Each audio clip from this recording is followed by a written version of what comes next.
नुकतीच 24 डिसेंबर 2024 बरोबर ना? हो मृत्यू झाला भाऊंचा. हा, आणि 21 तारखेला ऍक्सिडेंट झाला. 24 डिसेंबर ना? हो 24 डिसेंबर रोजी आमच्या चाळीसगाव तेली समाजाचे एक युवा नेतृत्व, माझ्या समाजाचा एक माणूस, हा समाजाचा माणूस जरी असला तर आपल्या माणसातला एक माणूस सदानंद भाऊ चौधरी यांचा तरुणाचा या कोपऱ्याला आपण बघू शकता. गिरनार स्वीट या रिक्षा जिथं थांबलेल्या आहेत, हीच ती गाडी.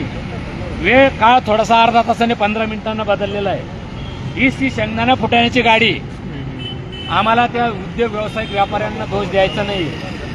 आणि इथंच त्या आमच्या एका युवा नेतृत्वाचा बळी गेला.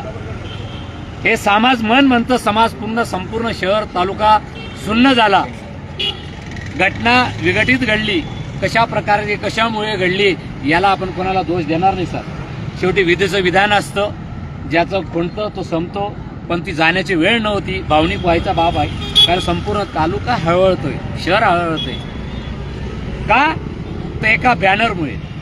आता काहींचं म्हणणं आहे बॅनरमुळे बळी झाला नाही, काहींचं म्हणणं आहे बॅनरमुळे. कसाही असू द्या, कारण आज जे शहराचं मुख्य चौक आहे, मुख्य अंग आहे, जिथून चौफेर आपली सगळी वाहतूक वेगवेगळ्या भागातून डिस्ट्रीब्यूट होते. आणि अशा ठिकाणी फक्त काय गरज होती, गरज आहे आता आज 16 कोटी रुपयाचा हा रस्ता आहे. आणि या 16 कोटी रुपयाच्या रस्त्यावर एवढं चांगलं काम झाले असताना फक्त काय झालं सर, झेब्रा क्रॉसिंग, रमलर्स आणि डिवायडर्स. आज ही शोकांतिका उणीव असल्यामुळे आज बघा हे संपूर्ण लोकांना माहिती, ते बोलू शकणार नाही, परंतु यांच्या प्रत्येकाच्या मनात आहे. जो आपला फेसबुक लाईव्ह पाहतोय सर, त्या प्रत्येकाच्या मनात आहे. रामलाल चौधरी, तुषार निकम सर अगदी तिरकीने बोलतायत. आमची प्रशासनाला संबंधित लोकप्रतिनिधी विद्यमान आता दुसऱ्यांदा 0.2 ने निवडून आलेले मी आमदार आदरणीय मंगेशदादा चव्हाण यांना तमाम चाळीसगाव शहर आणि तालुक्या वासियांच्या विनंती करतो, दादासाहेब आपलं काम चांगलं आहे. नवीन वर्षाच्या तुम्हालाही शुभेच्छा. फक्त एक छोटंसं काम तुमच्या आणि प्रशासनातून व्हावं. इथं तात्काळ 26 जानेवारीच्या आत जेही प्रशासकीय तुमचा सर्वे करून इथं डिवायडर्स बसवा, रमलर्स बसवा आणि झेब्रा क्रॉसिंग टाका. आणि हा चौक सिग्नल चौक बॅनर मुक्त करा. आणि ही गोष्ट जर आपल्या हातून घडली, निश्चितच चाळीसगावकरांच्या मनात अजून एक आपलं एक चांगलं नावलौकिक वाढेल. आम्हाला कोणाला दोष द्यायचा नाही. काम होत असताना, विकास कामे नसताना मंगेश दादांनी आपल्याला प्रतिसाद दिला. आपण विचार करा. बरोबर, बॅनर लावू नका दादांना सांगितलं, दादांनी काढून घेतला. बघा आता सरांनी मागे मी नव्हतो, तुषार निकम सरांनी आवाहन केलं हे जे होतं. पाऊल उचललं ना, निश्चितच कौतुकास्पद आहे. एक जनतेच्या भावना ओळखून जो नेता वागतो, जो प्रतिनिधी वागतो, आमदार वागतो, त्याचं कौतुक केलंच पाहिजे. जनतेच्या भावना स्वतःच एखादा माणूस आहे, मी आमदार झालोय, माझ्याजवळ सत्ता आहे, मनमानी केली असती, पण हे कौतुक त्यांचं करूया. इथं बॅनरच लावू नका. म्हणजे खरोखर कार्यकर्त्यांना सुद्धा समजून सांगा की इथं लावू नका. धन्यवाद. हो, तर अशा पद्धतीने ही कळकं आज पहिल्या दिवसाच्या दिवशी आपण संदेश का देतोय. 10 वाजेचं येण्याचं कारण काय, प्रत्येक माणूस हा थकलेला असतो, कोणी उद्योग व्यवसाय नोकरदार असतो आणि तो चांगल्या भावनेतून पाहत असतो. चांगल्या कामाचं नेहमी कौतुक आम्ही नेहमी करीत असतो. पुन्हा एकदा फक्त एकच सांगतो, दादासाहेब आणि संबंधित नगरपालिका प्रशासन, PWD, सार्वजनिक बांधकाम विभागाचे बैसानी साहेबांनी सुद्धा या संदर्भात मी बोललो, आम्ही येत्या 2 दिवसात या संदर्भात नगरपालिका प्रशासन आणि सार्वजनिक बांधकाम विभागाला देखील निवेदन देणार आहोत. आणि एक सांगायचं असं आहे, एक बळी गेला, भविष्यात कोणाचाही एखाद्याचा जीव येणाऱ्या काळात गमावला जाऊ नये यासाठी आम्ही प्रशासनाला आणि संबंधित लोकप्रतिनिधी यांना विनंती करतो, तात्काळ येणाऱ्या 26 तारखेच्या आत इथं झेब्रा क्रॉसिंग, रमलर्स, ज्या काही शासकीय प्रशासकीय सर्वे करून हे तात्काळ मार्गी लावा. शहर बॅनर मुक्त करा. हीच खरी आमच्या सदानंद भाऊंसाठी ही खरी श्रद्धांजली, आदरांजली असेल. अन्यथा येणाऱ्या काळात आम्ही 8 दिवसात ही सामाजिक लेवलला असो, विविध संघटनांच्या वतीने असो, आम्ही सर्वच्या सर्व नगरपालिका प्रशासन, मुख्याधिकारी सौरभ जोशी साहेब तुमच्या दालनात येऊ. PWDचे उपविभाग अभियंता आदरणीय बैसाने साहेब आम्ही तुमच्या दालनात येऊ आणि आम्ही न्याय मागू. येणारा हा विषय आता बरेच जण सांगतो, छत्रपती शिवाजी महाराजांचा हा जो चौक आहे याविषयी बी अनेक जण चर्चा करतायत. मी दोष देणार नाही, हा चौक चुकीचा आहे, बरोबर आहे. सर्कल हे सर्कल चुकीचं आहे, बरोबर आहे. प्रत्येकाने ज्याचं आत्मपरीक्षण करायचं आहे.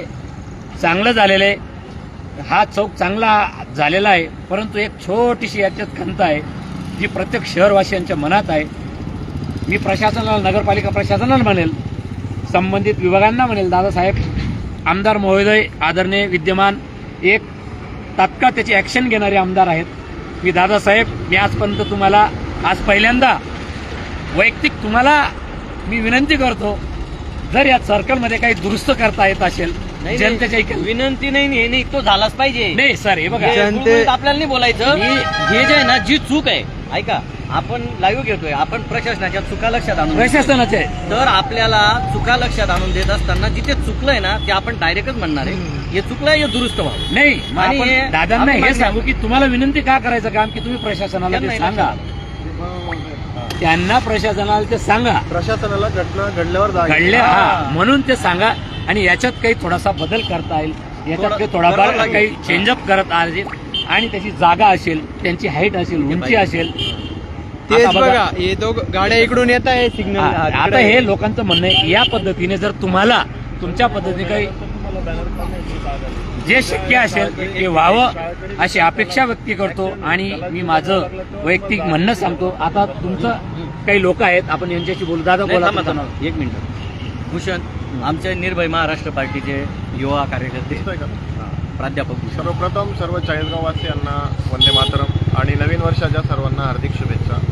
तर एक छोटीशी गोष्ट आहे, ती म्हणजे काय, आपल्या चाळीसगाव प्रशासनाला घटना घडल्यानंतर जाग येते.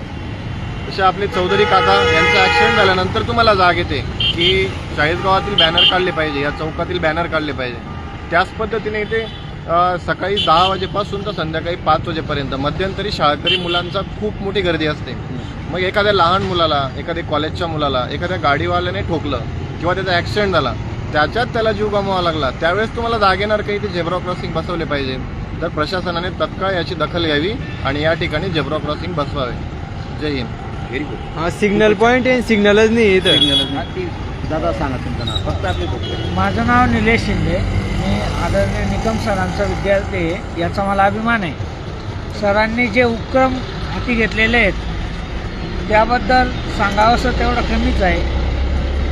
सरांचा आजचा जो लाईव्ह येण्याचा उद्देश आहे की हा चौक सुशोभित करताना ज्या चुका झाल्या आहेत त्या दुरुस्त व्हाव्यात, आणि या चुका दुरुस्त असताना आपल्याही कार्यकर्त्यांना किंवा आपल्याही जनतेचे जे प्रतिनिधी आहेत, प्रशासनातील जे प्रतिनिधी आहेत, त्यांनी सरांनी जे मार्गदर्शन दाखवून दिलेले आहेत त्या चुका सुधाराव्यात आणि नागरिकांना योग्य तो न्याय देऊन या आज जे मोठे उद्योजक असलेले आदरणीय सनानंद भाऊंची जी घटना घडली तशी भविष्यात कोणाची नको व्हावी, यासाठी त्यांचा जो प्रयत्न आहे त्या प्रयत्नांना प्रशासनाने प्रतिसाद देऊन सुधारणा करावी, एवढीच मी विनंती करतो. Very good. या नाव सांग. खूपच छान. नाही बोला. मी बापूराम भाऊ चव्हाण. या जो चुका आहे या सुधारणा झाल्या पाहिजे, एवढी मनपूर्वक माझी विनंती आहे. छान बोलतो दादू. हे बघा, रोड अतिशय छान केलेला आहे. क्या बात आहे. फक्त एवढे आहे की रोडाच्या बाजूला नाही का नाली केलेली नाही, त्याच्यावर लोकांनी जायला व्हायला पाहिजे किंवा नवीन नाली करून ते सुधारणा करायला पाहिजे. ते दिसते तुम्हाला, एक खंबाचं लावलेलं आहे, त्याला आजूबाजूला काही सपोर्टिंग नाहीये. एखादी गाडी आली तर ठोकल्यानंतर तो खंबा पडून जाईल, आणि आपलं झाडू मारणारे ते मित्र आहेत, ते झाडू मारल्यानंतर ते भरत नाही, पण ते एवढं भरायला पाहिजे किंवा ते तेच घडीघडी धूळ येते, कोणाच्या नाकात तोंडात जाते, जरा लोकांना हे जरा प्रॉब्लेम येतो जरा. बरोबर. पोल्युशन. विवेक मोरे. आणि हे जे आहे राजू दादांचे वारसदार, त्यांच्या आजूबाजूला काहीतरी लावायला पाहिजे. कोणी बी गाडी येऊन सध्या टाकू शकतो किंवा ते खड्ड्यामध्ये पडू शकतं, कोणाचा मृत्यू बी होऊ शकतो, म्हणून जरा व्यवस्थित करायला पाहिजे. आणि याच्या गाड्या आहेत त्यांना पार्किंग बिर्किंग काही व्यवस्थित करायला पाहिजे. मध्ये कोणी बी गाडी लावून देतं, याचं व्यवस्थित हे चांगलं वाटत नाही. रिक्षा स्टँडनी 15 रिक्षा स्टँड लावून देतात. हा पोल खरंच ना, तुझं शिक्षण किती झालंय? 10वी शिकलेला नाव विवेक मोरे 10वी शिकलेला आणि त्याला कळतं तो पोल दाखव. हा हाय मस्त लांब बसलेला काय ना, हा एकटाच उभा आहे, तर काहीच प्रोटेक्शन नाही आहे, थोडासा कट लागला तर पडून जाईल. 10वीतल्या माणसाला कळतं. इंजिनियर झाले साहेब, इंजिनियर आहात, प्रशिक्षण दिलेलं आहे तुम्हाला, कळत नसेल का बरं? काय कमाल आहे. चला इकडे दाखव. तेच नाही, ही साईड सुद्धा खोल घेतलेली, ती असं लेवल घेतलेली.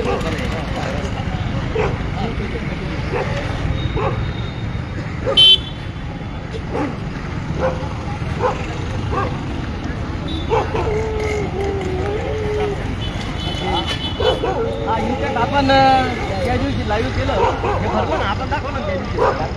तुम्ही त्या दिवशी केलं होतं, त्यांनी तेव्हा भरलं. लाईव्ह केलं हो ना, आम्ही केल्यावरच ते आले. इतका खड्डा होता ती इथे, आता गाड्यांचे टायर इथून गेलेले म्हणजे एवढा कट बसतो गाड्या. आणि इथे सुद्धा साईड कट्ट्या भरलेल्या. आता खऱ्या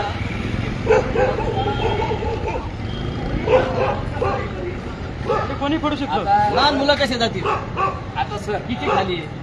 आता हा रोड होऊन किती महिने होऊन गेले. सर हा रस्ता आता हा रस्ता माझ्या डायरेक्टली जवळपास 3 फुटाच्या खाली याची हाईट गेलेली आहे. हो हो. हा 16 फुटीचा रस्ता आहे. ठीक आहे, कामं झाली, परंतु याच्यातून हा एवढा स्पेस आहे. हाच त्या सदानंद पॅलेसला लागून जो पेस आहे, त्यांच्या नावाने एक कॉम्प्लेक्स आहे, तिथं सुद्धा आज एखादं वाहन जर रात्रीचं आलं तर निश्चित मोठी भविष्यात दुर्घटना होऊ शकते. त्या संबंधित विभागाला, त्या ठेकेदाराला, त्या इंजिनियरला आमची विनंती आहे, कमीत कमी राहिलेलं कामं जे आहेत ते तरी लवकर मार्गी लावा. म्हणजे जे छोटे छोटे कामं आहेत ते मार्गी लावा, जेणेकरून कोणाचा जीव वाचेल. म्हणजे ही परिस्थिती आपल्याला दाखवायची आहे. आणि हा एक मिनिट बरं का सर, हे सगळेच खटके